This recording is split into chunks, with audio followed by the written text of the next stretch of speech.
to seeing the beginning of the 2010 campaign for you. So just tell us a little bit about how training's going and how you're feeling about getting the season started. Thanks, Jim. Yeah, I had a great year last year. Ended up coming off a long break afterwards. The coach was adamant that I took a little bit of time off. Really tried to recharge the batteries for the next coming year and beyond. And so I had a nice break, and then had a little bit of a it was an injury that kind of just held me back from ramping up full training until about the first of the year. But I stayed in really good shape still, and then I've had a great 5 weeks, and at this point I'm about where I was, I think, a few weeks out from the World Championships. I haven't done any of the real track speed workout, but I feel like the strength is there, and workouts have gone really well. And so I feel like I'm just ready to pick it up where I left off last year, hopefully, and hopefully get through this race great and qualify for the World Championships and try to win another medal there. A few past champions, including Blake down here, also have Shalane Flanagan in the field. Last year in Maryland, you ran a really strong race. You pulled away relatively early. Without giving up too much of your game plan, can you tell us a little bit about how you're approaching this year's race? Yeah, I think it's going to be definitely a different approach than last year, knowing that we have some other defending champions in there, and just a lot of women that have been racing well at different distances lately, and women that I haven't laced up against in quite a few months now. So I think my approach is going to kind of revert back to what I did in my first year as a pro, is just kind of sit back and see what everybody else is doing, and kind of let them lead the race out, and hopefully just get myself in position to make the world team again. Even if I can't win again, that's still the main goal, is to get on the U.S. team and get on another World Cross Country Championship team. So that's what I'll be gunning for. Well, I just want you to tell us a little bit about how the comeback's going and how you're feeling about tomorrow. To be honest, the comeback took a whole lot longer than I thought it would. My baby came about a month early, so I was psyched. I thought I'd be back to training a month sooner than I originally planned. But it was, nobody told me that babies really don't sleep that much. So it was really, really rude awakening, and I didn't get more than 3 hours of sleep in a row for about 6 months.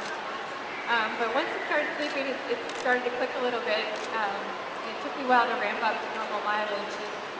Pregnancy does kind of wreak havoc on your body a little bit, but I'm starting to feel really good, and I'm just really excited to be back and finally feel that racing pain that I've been away from for so long.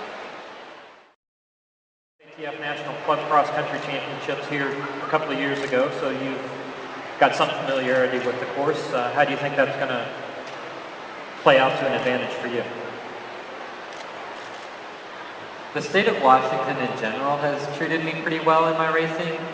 I've actually won 2 cross-country races up here, and then I've done pretty well racing in Seattle at the indoor facility there.